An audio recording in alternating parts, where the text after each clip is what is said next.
The first thing I want to go over is light. You need to be able to light up just so you can see what's going on. If power goes out, obviously there's no light, and you're inside your house, more than likely it's going to be dark.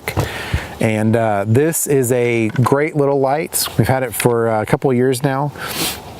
And it's durable, it's Goal Zero. I obviously love everything they make.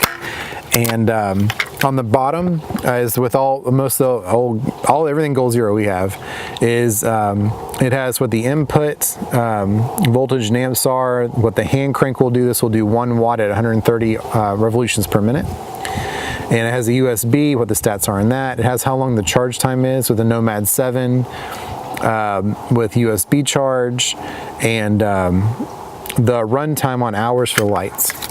So that's one reason I really like the Goal Zero stuff, is it gives those stats on everything, I think. I mean, even, well, I don't know about this one, but everything else we've got has those stats on it.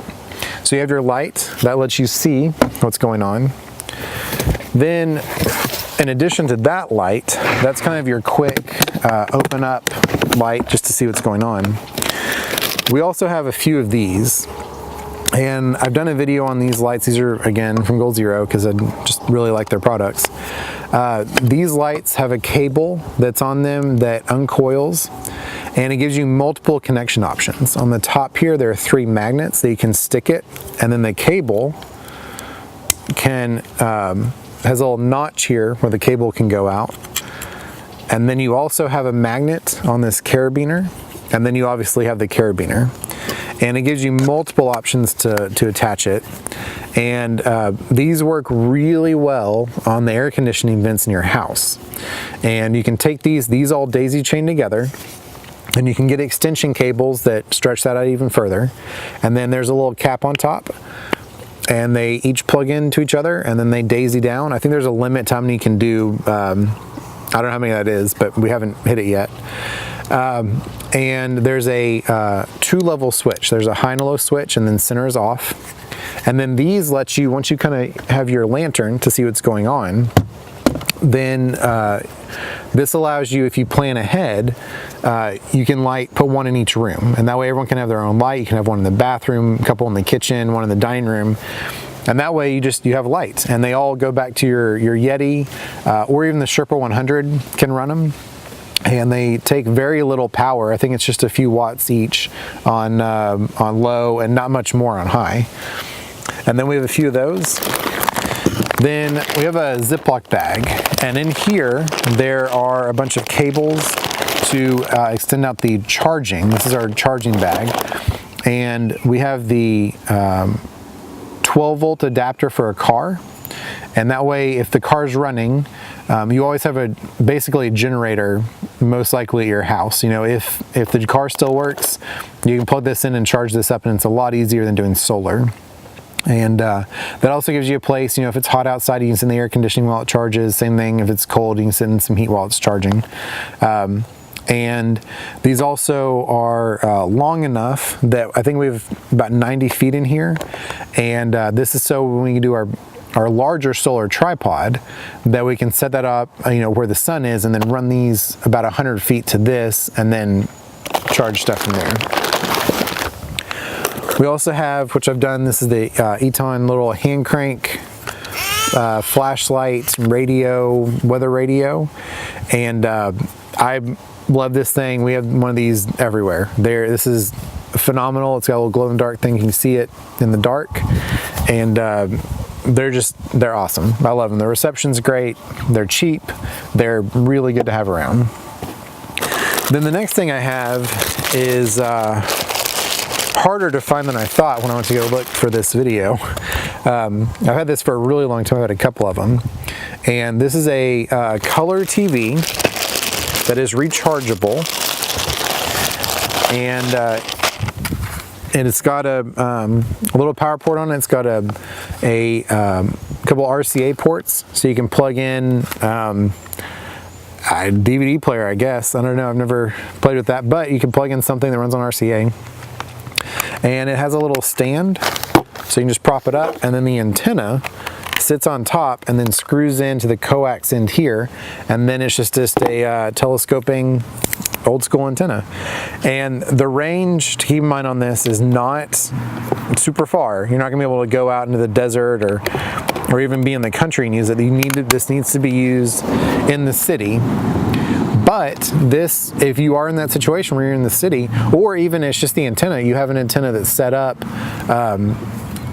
and your antenna is still good after some kind of disaster, you can just plug in your antenna and then do the menu option where you go through and pick auto scan like you would on your TV right now, just at home, and it works great. The picture quality is pretty good. It's got a channel up and down, a volume button, and you can get them on Amazon. I'll put a link below for all that stuff, but it's just a good little thing to have, just having one of those little TVs.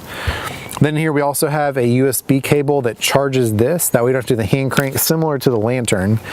It just frees you up to do other things instead of having to sit here and crank for minutes or hours just to get everything charged up. You just take it and plug it into here, plug it into your Sherpa that's also charging off this, however you do that. And that way this is always, we're gonna have to worry about cranking it. And then the last thing in the Pelican, this is you learn on AA rechargeables or non-rechargeables, but it's just a old Radio Shack scanner with the manual inside. It's important because these are not usually very intuitive to use, and that way you can know what's going on, because like I've said before with the unit in Home Patrol, is you need to have a scanner in any situation, because it's really good for you to know just what's happening around your neighborhood or around your house. There's always stuff happening, and especially if you're in a power down situation, it's even more important because the news is doing the same thing.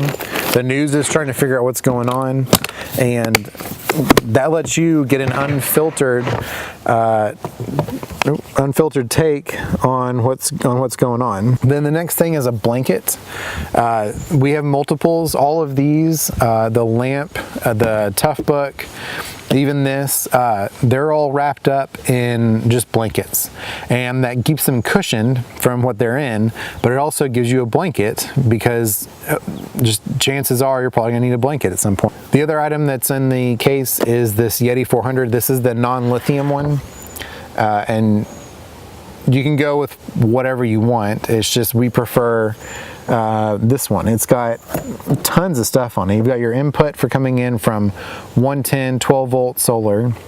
You have these little, and again, on Goal Zero stuff, these items are very idiot proof. The plug for those lights are a certain shape. So circle, hexagon, yep. And then 12 volt, and then you have 2 USBs and some 110s. And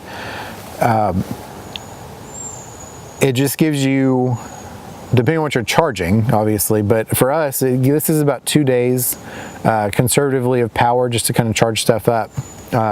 Or it's 1 full day of running this, the television, the small one in this box, and the lights, and charging our phones and iPads. We get 1 day out of this. And that's enough because, we have multiple ways of charging. We can do generator, we can do our car, we can do solar, and it's just easy for us.